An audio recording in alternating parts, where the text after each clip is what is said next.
ओम नमः शिवाय। हर हर महादेव। वास्तु ज्ञान गंगा चैनल पर आप सभी का स्वागत है। सावन मास में भूल करके भी यह काम मत करना, नहीं तो पछताना पड़ सकता है। सावन का महीना भगवान शिव की भक्ति और आध्यात्मिक साधना का विशेष समय माना जाता है। इस पवित्र माह में कुछ कार्यों से बचना चाहिए और यह बहुत ही ज़रूरी भी है। अगर ये काम आप करते हैं तो कई प्रकार की परेशानियों का सामना करना पड़ सकता है। इसलिए विशेष रूप से ध्यान रखें कि सावन के महीने में भूल करके भी आपको यह काम नहीं करने। सावन के महीने में आप पूजा पाठ करें, दान पुण्य करें। दान पुण्य करने का बड़ा महत्व होता है। जो व्यक्ति सावन के महीने में भगवान शिव की आराधना करते हैं, पूजा पाठ करते हैं, दान पुण्य करते हैं, भगवान शिव उनसे हमेशा प्रसन्न रहते हैं। लेकिन 6 ऐसे कार्य नहीं करने चाहिए। नंबर 1, नॉन वेज और शराब का सेवन।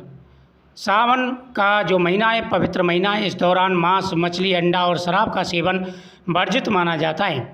इससे मानसिक, शारीरिक और आध्यात्मिक दोष बढ़ सकते हैं, इसलिए इनका सेवन नहीं करना चाहिए। नंबर 2, सावन में शिव साधना का विशेष महत्व होता है। झूठ, छल, कपट और क्रोध से पुण्य का क्षय होता है और भगवान शिव अप्रसन्न हो जाते हैं। इसलिए सावन के महीने में भूल के भी यह काम नहीं करने चाहिए। नंबर 3, दूध और दही का दान न करना।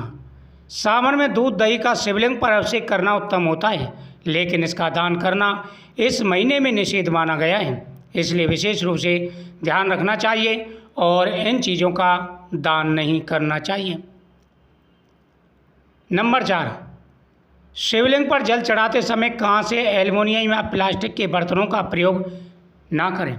बहुत से लोग होते हैं, थैली लाएंगे बाजार से और थैली फाड़ करके थैली से ही जल चढ़ाने, वो दूध चढ़ाने लग जाते हैं, या फिर तांबे के बर्तन में दूध डाल के चढ़ाने लग जाते हैं, कांसे के बर्तन में दूध चढ़ाने लग जाते हैं। ऐसा आपको भूल से भी नहीं करना है। अगर आप भगवान का अभिषेक कर रहे हैं, या तो मिट्टी का बर्तन लें या फिर स्टील का बर्तन लें, इससे आप अभिषेक करें। भगवान शिव का अभिषेक करते समय इन बातों का विशेष रूप से ध्यान रखें। या पीतल का पात्र ले सकते हैं, लेकिन तांबा, कांसा या प्लास्टिक, लोहा, इन चीज़ों का प्रयोग आपको नहीं करना है। दान करते समय अभिमान नहीं दिखाना है। आप दान पुण्य कर रहे हैं, दान पुण्य करते समय अभिमान दिखाना यानी अपने पुण्य को नष्ट करने के समान होता है। किसी से आप शब्द ना बोलें, नहीं तो कई प्रकार की परेशानियों का सामना करना पड़ सकता है। सावन सोमवार का व्रत अत्यंत ही फलदायक होता है, लेकिन इसे अधूरा छोड़ना या अपवित्रता में व्रत रखना नष्ट माना जाता है।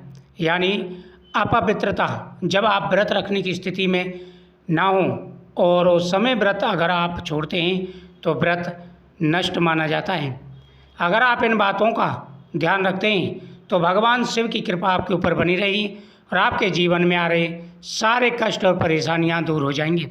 सावन मास में भगवान शिव की आराधना करें, आपकी हर मनोकामना पूरी होगी।